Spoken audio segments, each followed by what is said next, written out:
Thank you, Aline. Hello, everyone, and greetings of the day. My name is Rajiv Kumar. I lead workload automation, product management, and product strategy at Agile Operations Division of Broadcom.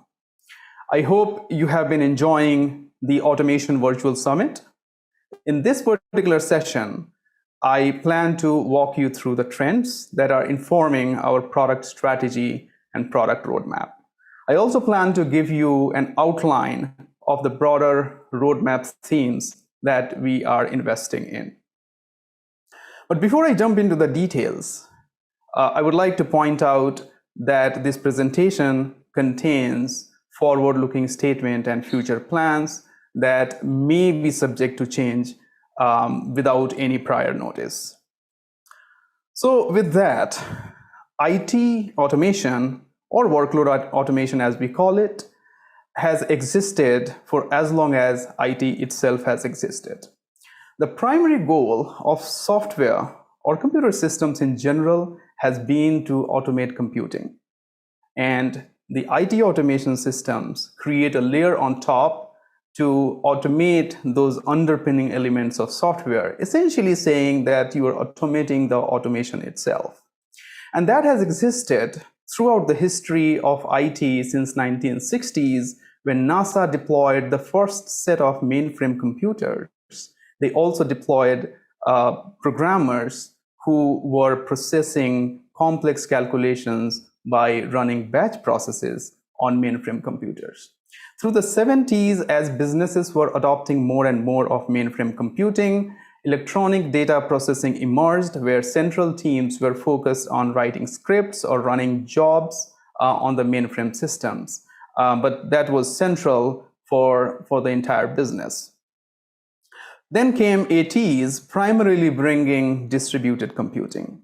Advent of Unix and Windows operating system, client-server architectures, and distributed business environments in general, Oracle and Sybase databases. These tenets of software emerged in 80s and gave rise to distributed computing. The distributed nature of businesses required that data be integrated and brought in one place, which was EDIs, or electronic data interchange. And since the internet or network was not as much reliable back then, data used to be transferred over telephony lines, and automation was required to ensure that the data is delivered reliably. 90s brought internet. It brought a three-tier architecture, World Wide Web, and process orchestration along with that. It also brought ERPs. And a lot of organizations who started adopting ERPs, while they got process efficiencies and benefits of deploying ERPs for different business functions, they also required automation running on top of those ERPs to run business processes end to end. Now, 2000s and 2010s brought big data, additional processes, the initial phase of cloud computing, as well as messaging buses, integration architectures, and so forth.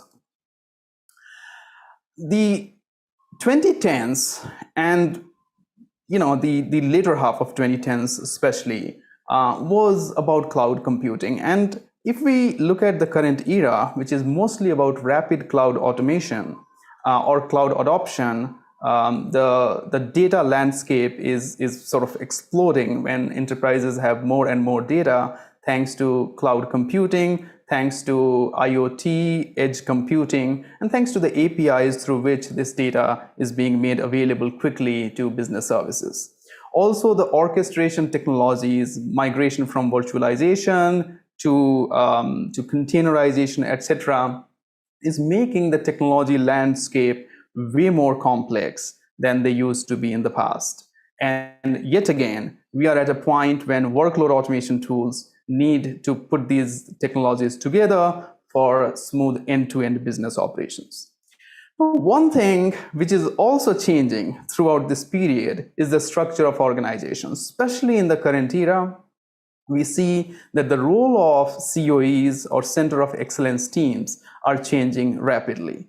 While Center of Excellence teams have historically created a lot of value for business units, by providing oversight and consulting, platform technologies, overall delivery of the program when it comes to automating the business processes and then operations around that. But then late 2010s started seeing devolution of these centralized COE teams.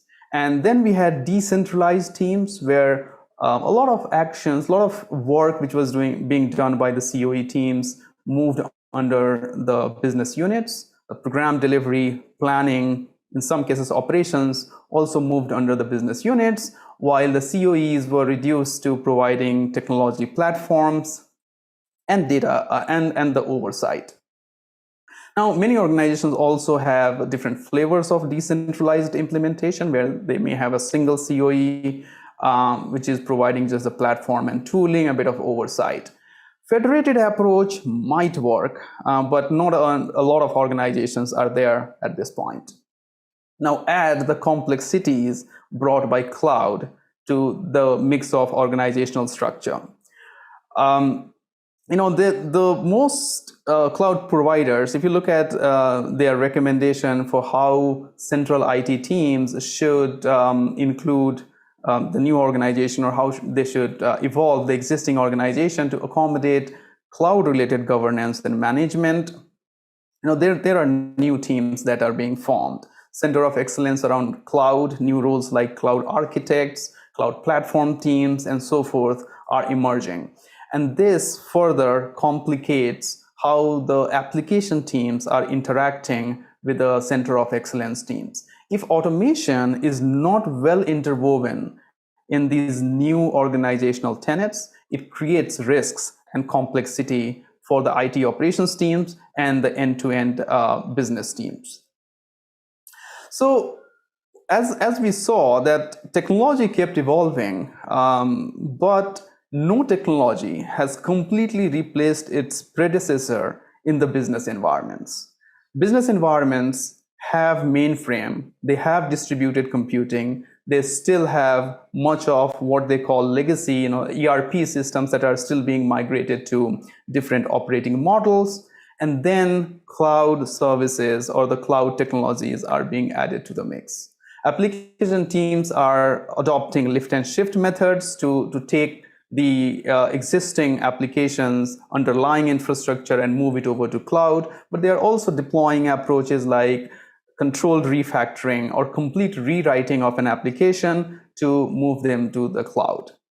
With the organizational structure that we just looked at, if application teams are making a lot of these decisions independently and adopting cloud technologies, this is what we end up with. A lot of islands of automation that are not connected well, which creates a challenging situation for the operations teams who cannot effectively monitor and ensure reliable outcome from these business processes, because they have to hop through so many technologies to understand what's going on, and they don't have visibility into the dependency and impact of failures of one technology on another.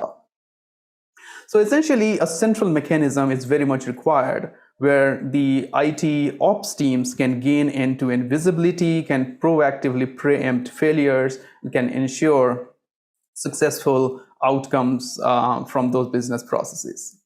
But it does not just stop there. It also, a central mechanism is also required to ensure that auditing and governance requirements are met. And moreover, a central control mechanism ensures that the business service teams have a central command center to run and operate their processes. Now, if we adopt this, essentially workload automation moves from the traditional batch scheduling or batch processing, automating local tasks, to essentially orchestrating set of APIs in the hybrid and multi-cloud environments, processing data pipelines in the hybrid or multi-cloud environments. And of course, the batches would continue to exist. Their nature may be ephemeral due to the container-based deployments, etc. but batches will continue to exist in the enterprises. With that, we aim to provide a platform which can create end-to-end visibility of automation and which can provide end-to-end orchestration capabilities for these siloed automation technologies and connect the automation islands so that the IT ops teams as well as the service delivery teams can run and operate digital services effectively end to end. If we double click on that vision, we plan to deliver this through three key set of capabilities. The first one is unified automation observability. And the idea there is to simply point to the automation islands and gain end-to-end insights. It immediately helps the IT operations teams that have the issue of a lack of visibility across these point automation tools or automation islands. This ensures that the IT operations teams can drive monitoring, which is unified in a single place, can discover critical path and root causes proactively, can manage end-to-end SLAs. Now, next one is the ability to orchestrate services or automation in the hybrid or multi-cloud environment. And that ensures that data and point processes are connected for a central, singular traceability and auditing. And finally, automation intelligence, which is focused on providing data-driven insights that can optimize the flow of automation, that can create opportunities for savings and improving the performance of business services overall. So our roadmap essentially is aligned to these bigger themes. In next 12 to 18 months, roughly, we are focused on improving our unified automation observability set of functionality by investing in modernizing the user experience, increasing the breadth of connectors or breadth of integrations so that we can create visibility for more and more technologies that are getting added to the mix of complex infrastructure software. For orchestration, we have built an integration factory. Our colleagues talked about it in previous sessions, and we plan to deliver more and more integrations through the integration factory. But we are also investing in APIs, security, and the ability of developers to manage their content through CI/CD or a more organized content lifecycle. Data is sort of exploding in enterprises. There is more data being generated than enterprises ever saw before. And it's not only about big data anymore, it is also about narrow data. It's also about wide data that may not be big, but enterprises, they need to process that data to get meaningful insight and do machine learning and make that data more valuable. Now, self-service of data is required by teams, and we do see that teams are starting to use different technologies to manage their data. We will end up with the same orchestration or automation island issue unless these pipelines are orchestrated centrally. To that end, we are adding support for cloud storage. We are improving our file transfer capabilities. Airflow, which is perhaps one of the widest used data pipeline orchestration technology, loved by developers, but we all know there are operational efficiency challenges, and that's why we provide integration and orchestration around multiple Airflow instances. And we are also adding integrations to cloud native technologies for data and analytics tools. For automation intelligence, we are investing in improving the reporting and dashboarding capability to provide better predictive insights. We also plan to add insights to support cost optimization or resource optimization related outcomes. The next versions of AAI will provide contextual dashboards or the intelligence that can be used within the workflow of a user, whether it is a developer or whether it's an operations person. They can use contextual intelligence to be more effective at whatever they are trying to accomplish with a tool. And we also plan to add more APIs to automation intelligence so that organizations who have central observability initiatives, they can take advantage of data produced by AI or our automation intelligence capability. Finally, for the Center of Excellence teams that are focused on providing a stable, secure platform to their customers in business areas or business units, we do understand that those teams have got leaner and they need better mechanisms to run and operate the platforms. And to that end, we are working on a few initiatives that will not just improve the overall experience and time to value, but it will also focus on optimizing the cost of ownership for running the platform. And last but not the least, our focus has always been in keeping the platform secure, free from vulnerabilities. We follow a secure software development lifecycle for developing our products, and we make sure that we are remediating vulnerabilities more proactively. High availability, resiliency, etc.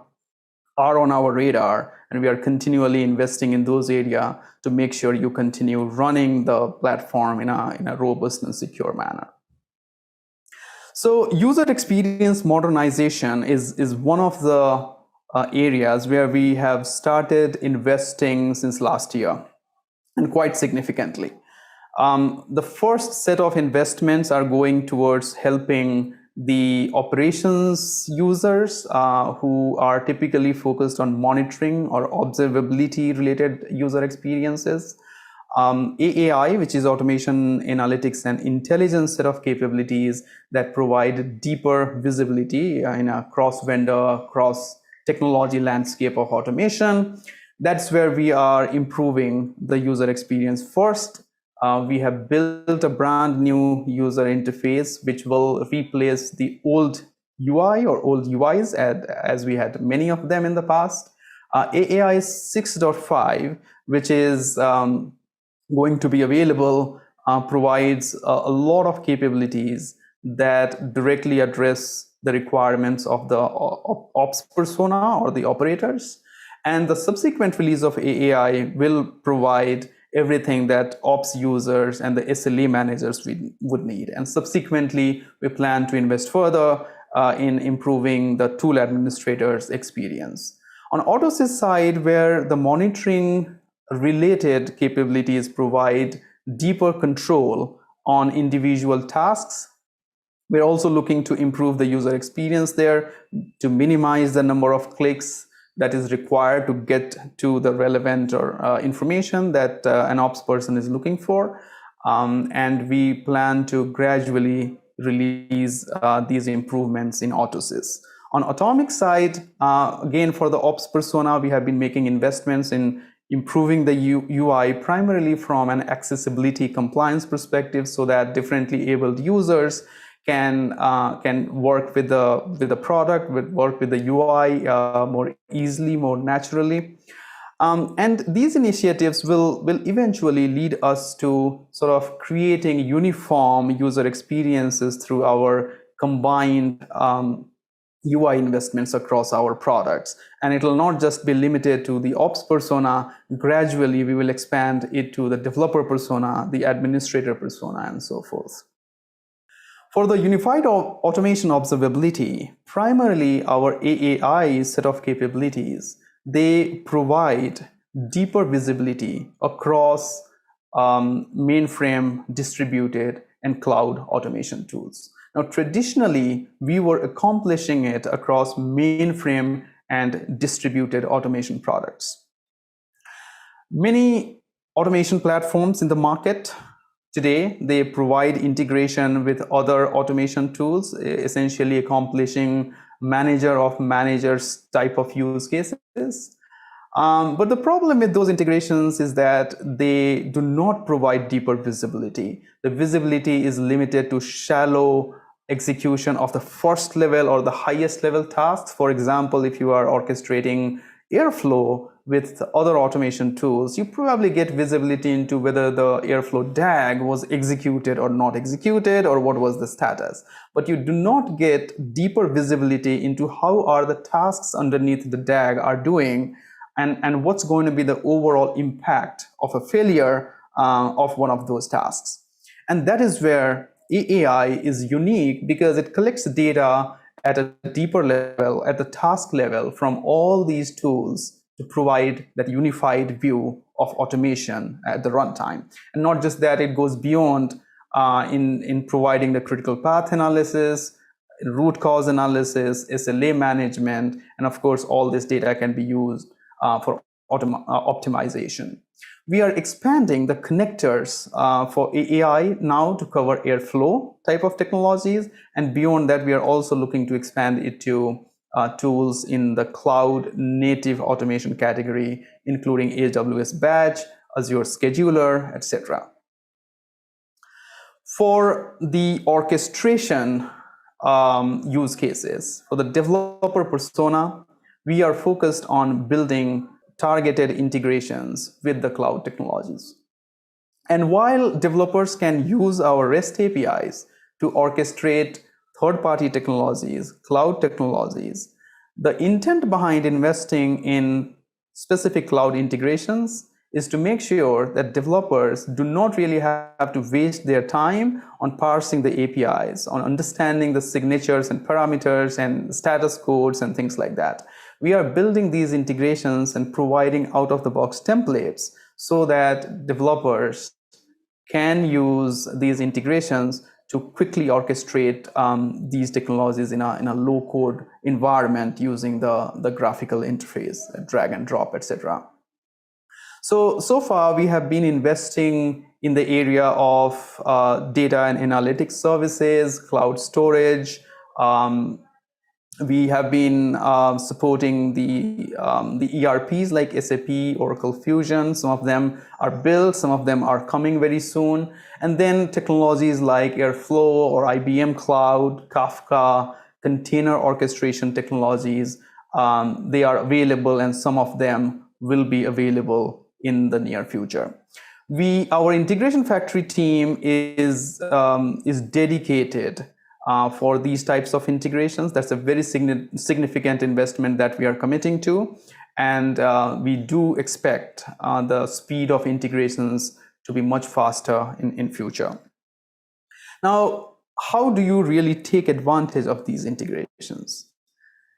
Earlier this year, we expanded our Atomic marketplace to Automation Marketplace. So earlier, you could have downloaded Atomic action packs, agents, and other types of integrations for Atomic. Now, there is just one place you have to go to download integrations, plugins, plugin extensions, agents, and other types of integrations from our Automation Marketplace. And all of this is free of charge, free of cost, if you have access to the base product entitlement.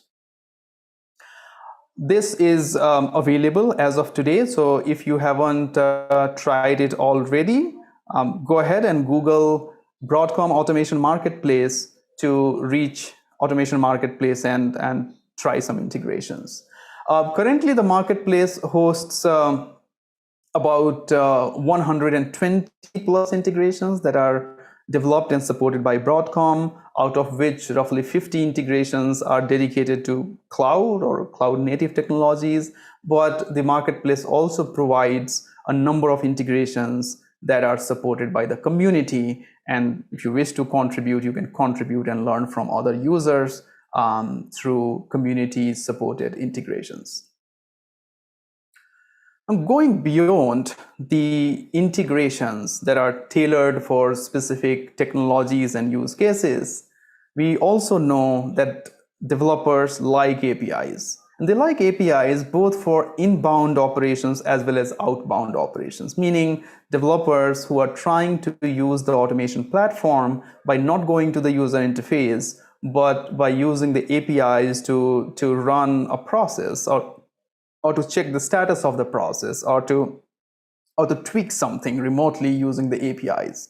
we are increasing the coverage of REST APIs, especially on Atomic side as well as Autosys, so that such developers can get better access to the automation platform. For outbound APIs also, besides the integrations that I just talked about, we are investing in making the REST API-driven orchestration easier for developers. API and API security, they go hand in hand. So we are also improving API security by supporting the latest authentication methods, and the support for password vaults such as HashiCorp and CyberArk are on our radar as well. For developers, it's important that they focus on building orchestration, testing it, and managing the life cycle of the content for quick time to value. So we have already provided containerized agent support where developers can be freed up from the complexity of deploying and testing the agents. And we are committed to improving that experience further so that developers can use more and more orchestration without worrying about the agent deployment and configuration related hassles.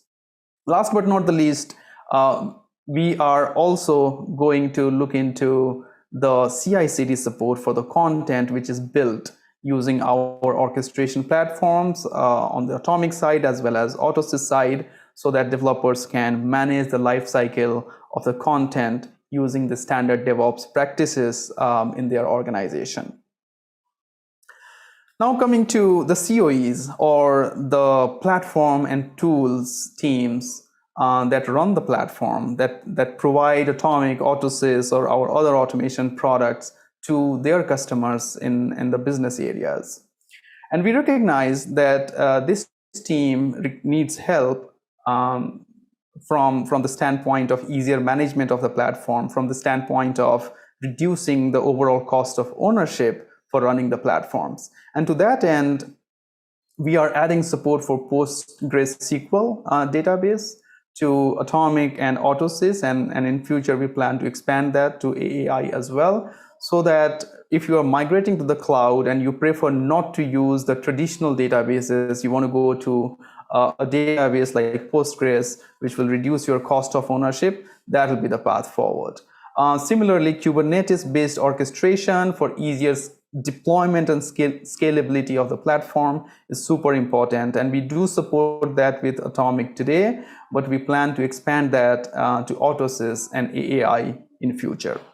Finally, we know that upgrades are major events. In many cases, upgrades are time and resource intensive for you. And we have decided to increase the life of major versions to 5 years so that you do not have to go through frequent upgrades.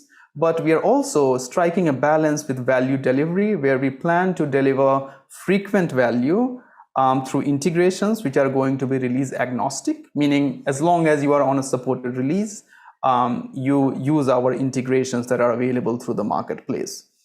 And we are also going to deliver minor releases and updates on a quarterly or bi-quarterly basis that would not require major upgrades. Many of our Atomic customers have told us that they would like to free up their COE teams to focus on creating more business value rather than managing, upgrading, securing, and monitoring the platform. So we are investing in building an Atomic SaaS offering, which we expect to be available by the end of this calendar year. The service will allow existing Atomic customers to move to SaaS, and that transition process would be relatively easy because the offering is going to provide the automation engine as a service. And your existing agents can simply be repointed. Your existing database and content can be migrated to the SaaS instance, and the migration or the transition should be relatively easy. If you are going to be a net new customer for Atomic SaaS, you can hit the ground running by developing your workflows from day one in the Atomic SaaS environment. So to recap, our vision is to provide end-to-end orchestration and observability for different layers of automation in the enterprises, so that the IT ops teams, the development teams can deliver digital services, automated processes in a smooth and seamless manner while maintaining compliance and audit-related requirements. To that extent, we are investing in unified automation observability by modernizing the user experience, adding additional connectors to new technologies like Airflow or cloud native automation. We have spun up an integration factory team, which is going to be producing more integrations. We are investing in APIs, security, and content lifecycle management, which will help developers. Data orchestration remains an important theme, and we are building more integrations in that area, and we also look to improve the file transfer capabilities. Automation intelligence, where we are improving the insights, dashboard and reporting experience. And finally, we are looking at optimizing your cost of ownership by investing in technologies that can reduce the cost, but also improve time to value and help the teams, the COEs, to create more business value by focusing on automation than maintaining the platform. Finally, we are very much committed to continuing to provide robust, secure, and reliable platforms that you have trusted for years to run your critical business processes. With that, thank you for tuning into this session. I hope this was helpful. And now I will transfer the mission control back to Mission Commander Aline.